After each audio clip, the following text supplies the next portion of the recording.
নতুন একটি রান্নার ভিডিও নিয়ে আমি সাথী চলে আসছি সাথীস কুকিং স্টুডিও থেকে। হ্যালো এভরিওয়ান, আসসালামু আলাইকুম। আশা করছি সকলে ভালো আছেন, সুস্থ আছেন। থাম্বনেল দেখেই বুঝে গিয়েছেন আজকে আমি কি রান্না করতে যাচ্ছি। আজকে এই শাপলা তরকারিটা আপনাদের সাথে শেয়ার করব। আগে শুধু আমরা গ্রামে থাকতেই শাপলাটা খেতাম, এখন শহরে, বন্দরে, বাজারে সব জায়গায় এই শাপলাটা পাওয়া যায়। আমি শাপলাগুলোকে আঙ্গুলের সাইজে কেটে নিয়ে ভালোভাবে ধুয়ে নিয়েছি। এরপর এখানে আমি 8-10টা পরিমাণ চিংড়ি মাছ কেটে ধুয়ে নিয়েছি। তারপরে আমি একটা চুলার মধ্যে সামান্য পরিমাণে তেল দিব, এর মধ্যে দিয়ে দিব পেঁয়াজ কুচি, তার মধ্যে দিয়ে দিব 1 টেবিল চামচ পরিমাণ রসুন বাটা, সামান্য পরিমাণে আদা বাটা। আদা বাটাটা দিলেও ভালো, না দিলেও সমস্যা নেই। এরপরে আমি এখানে দিয়ে দিব একটু হলুদের গুঁড়া, 1 চামচ পরিমাণ জিরার গুঁড়া, 1 চামচ পরিমাণ মরিচের গুঁড়া, তার মধ্যে দিয়ে দিব পরিমাণ মতো লবণ। তারপরে সবগুলো উপকরণ আমি ভালোভাবে মিশিয়ে নিব।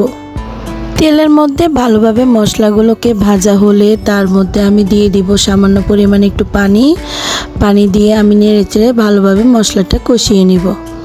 আমি আমার সবগুলো রান্নাতে একটা কথাই বলি যে আপনার মশলাটা যত সুন্দরভাবে কষানো হবে রান্নাটাও ঠিক ততখানেই মজা হবে। এ পর্যায়ে আমি পানিগুলো যখন বলক আসছে তখন আমি চিংড়ি মাছগুলো দিয়ে ভালোভাবে নেড়ে দিয়েছি। যখন চিংড়ি মাছগুলো ভালোভাবে সিদ্ধ হয়ে যাবে তারপরে আমি একটা ছাঁকনির সাহায্যে সবগুলো চিংড়ি মাছ এক এক করে তুলে আলাদা একটা বাটিতে রেখে দিব। চিংড়ি মাছ দিয়ে আসলে যে কোনো তরকারি খুব সুস্বাদু হয়। এ পর্যায়ে আমি একটা নারিকেল ব্লেন্ডারে ভালো করে ব্লেন্ড করে আমি দুধগুলো নিয়েছি। আমি ছোবাগুলো ইউজ করব না, ছোবাগুলো দিলে আমার কাছে তরকারিটা বেশি গাঢ় মনে হয়। আমি শুধুমাত্র নারকেলের দুধটা ইউজ করছি।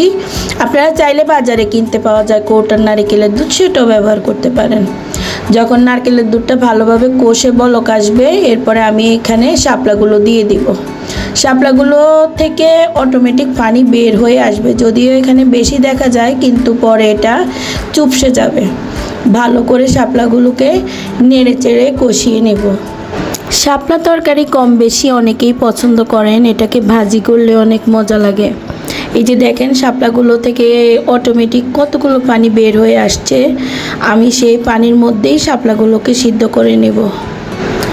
শাক রান্না করার সময় বা শাপলা রান্না করার সময় এগুলো থেকে অটোমেটিক পানি বের হয়ে আসে, এগুলোতে এক্সট্রা পানি বেশি ইউজ করার দরকার নেই। এরপরে আমি কষিয়ে রাখা চিংড়ি মাছগুলো অ্যাড করব, ভালো করে মিক্স করে এগুলোকে নেড়ে চেড়ে দিব। নারকেলের দুধের মধ্যে আমি শাপলার চিংড়িটা একসাথে কষিয়ে নিচ্ছি। এরপরে কষানো হয়ে গেলে এখানে অল্প একটু পানি দিয়ে দিব। পানিটা দিয়ে আমি একটু ঢেকে দিব।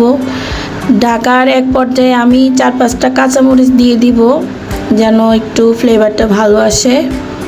তরকারিতে আমি একটু গুঁড়া মরিচটা কম ব্যবহার করার চেষ্টা করেছি, তখন তরকারির রঙটা আসলে সুন্দর থাকে। আর কাঁচামরিচটা লাস্টে দেওয়ার একটাই কারণ হচ্ছে কাঁচামরিচের রঙটা সবুজ থাকবে আর ঝালও তেমন বের হবে না। এরপরে আমি এখানে দিয়ে দেব কিছুটা ধনেপাতা কুচি। ধনেপাতাটা দিলে আমার কাছে ধনেপাতার ফ্লেভারটা অনেক ভালো লাগে, কার কাছে কেমন লাগে আমি জানি না। ধনেপাতাটা দিয়ে আমি 5 মিনিটের জন্য ঢেকে দিব। এই যে আমার তরকারিটা মাশাআল্লাহ হয়ে গেছে।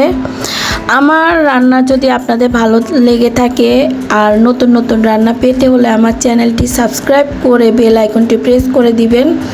আর কমেন্টে অবশ্যই জানাবেন যে রান্নাটা কেমন হয়েছে। আজকে এ পর্যন্তই, ভালো থাকবেন, সুস্থ থাকবেন, আল্লাহ হাফেজ।